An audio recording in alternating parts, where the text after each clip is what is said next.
Jadi orang munafik, orang tukang adu domba, dan orang selalu bikin onar di kota Madinah. Usir Muhammad.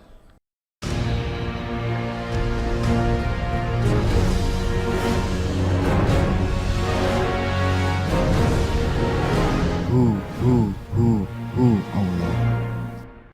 Konsep Darussalam yang diputuskan Muktamar NU tahun 36 di Banjarmasin.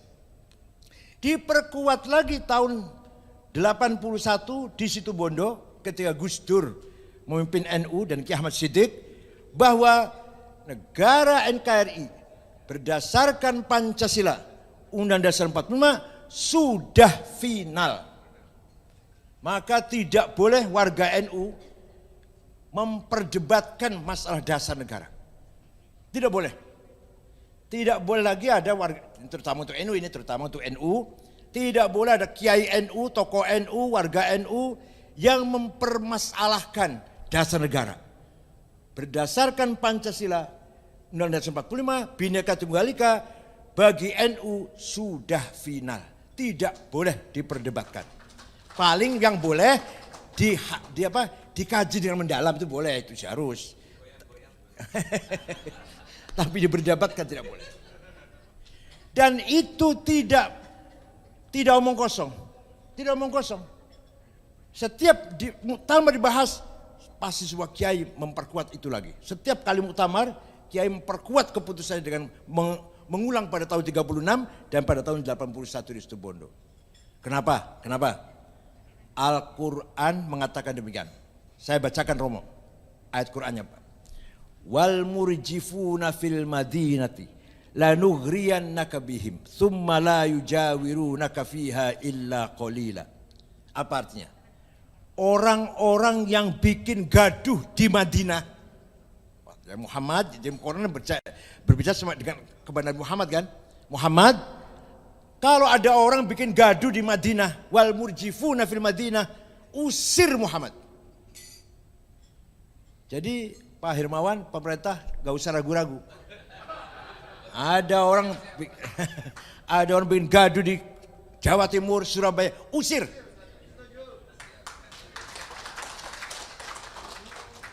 Kalau boleh saya beri contoh, JAD, Ansor Daulah, JAT, Ansor Tauhid, HTI, FPI. Wah, berarti nggak usir FPI ini.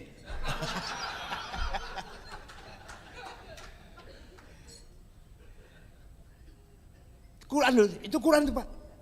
La illam yantahil munafiqun walladzina fi qulubi marad wal murjifuna fil Madinah. Jadi orang munafik, orang tukang adu domba, dan orang selalu bikin onar di kota Madinah. Usir Muhammad. La yujawirunaka fiha. Jangan biarkan mereka tinggal di kota Madinah bersama kamu. Ya, kalau belum bisa ngusir orangnya, usir ideologinya. Usir pendapatnya. Buang jauh-jauh HTI itu. Ideologi ingin mengembalikan khilafah. Omong kosong itu semuanya. Khilafah itu, Pak, khilafah itu atau negara yang berdasar agama lah. Enggak Islam saja sih, termasuk Romawi juga. Itu agama dibikin dasar negara setelah Perang Dunia Pertama sudah tidak mampu lagi menjawab tantangan kemajuan agama. Terbukti perang dunia yang luar biasa, agama tidak mampu menjawab. Maka lahirlah ideologi nasionalisme yang pertama kali ditulis oleh Ernest Renan pada tahun 1895. What is a nation? Kenapa? Karena agama sudah nggak bisa lagi. Agama dijadikan dasar negara sudah nggak mampu lagi. Buktinya nggak bisa mencegah perang yang sangat merusak, menghancurkan itu. Nah, sekarang apa? Agama sebagai nilai-nilai universal. Jauhkan dari kepentingan politik. Itu yang benar. Maka Kiai Hasyim Asy'ari mengatakan hubbul waton minal iman. Nasionalisme bagian dari iman kepada Tuhan.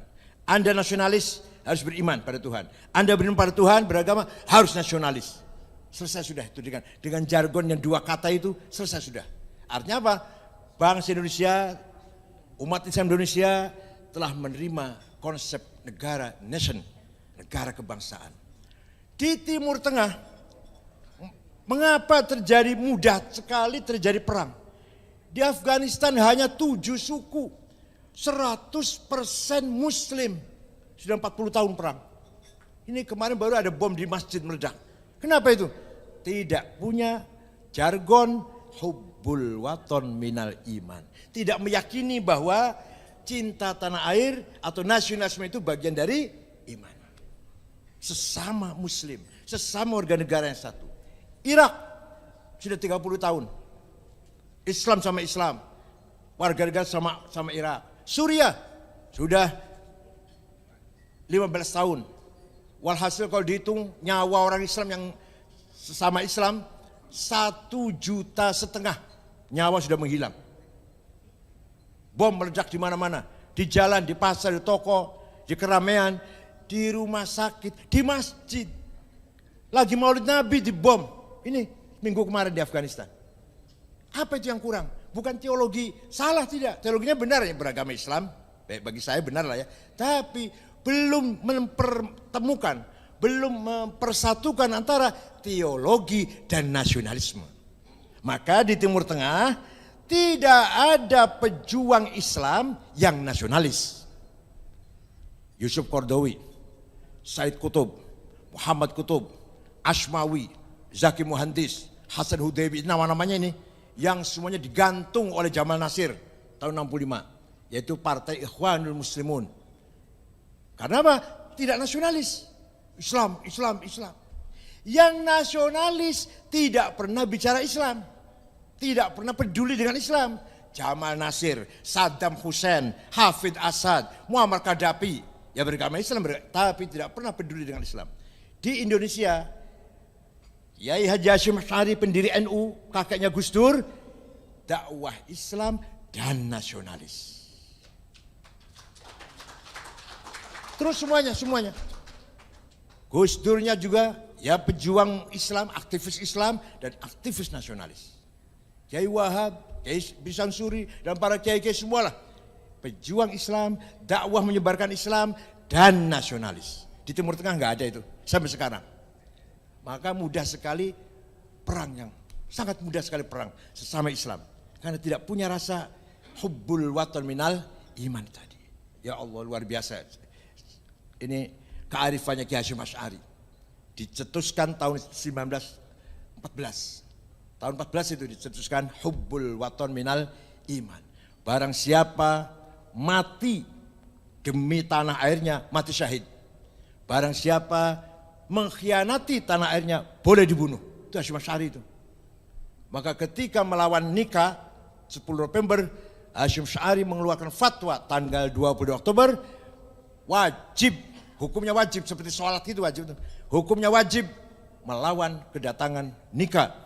Semua santri keluar, masyarakat santri keluar, Mojokerto, Jombang, Pasuruan, Sidoarjo, Gresik, Madura, Surabaya, terjadi peperangan yang tidak seimbang. Tapi Brigjen Malabi di hari pertama mobilnya meledak, mati. Yang masang bom bukan tentara, santri Tebuireng, santri Mbah Hasyim namanya Harun. Sayang si Harun ini tidak menjauh. Begitu pasang bom dia ingin tahu hasilnya, dikira petasan apa? Akhirnya apa? Meledak, Malabi, ajudan, supir mati, Harun pun gugur. Gak lari, dia ingin tahu seperti apa nasibnya. Dan itu tanpa ada resolusi jihad tanggal 20 Oktober tidak mungkin akan rakyat melawan secara massal melawan kedatangan nikah. Bukan hanya dari sekitar sini, tapi dari Cirebon datang Kiai Abbas, bahkan menjadi komandan, mengambil satu rumah menjadi pusat komando di Siwalan Kerto. Mana di Siwalan Kerto itu mana? Petra ya. Di Siwalan Kerto masih ada kata rumahnya, katanya. Di situ markas komandonya Kiai Wahab dan Kiai Abbas. Walhasil kesimpulannya di Indonesia, bagi umat Islam Indonesia, nasionalisme sudah tidak lagi diperdebatkan. Dengan demikian kesatuan persatuan kita berdasarkan Pancasila, tidak berdasar agama, sudah final. Agama masing-masing diikuti oleh masyarakat masing-masing, diamalkan sebagai prinsip-prinsip nilai-nilai universal. Jangan sekali-kali agama dikonstitusikan. Jangan sekali agama digunakan untuk kepentingan politik. Ini mudah-mudahan pemilu tahun 24 ini gak ada lagi isu agama ini. Sangat-sangat very danger kalau agama dibawa untuk politik. Itu murahan banget itu, murahan banget itu. Ya pasti ada yang bayar lah, pasti ada yang bayar.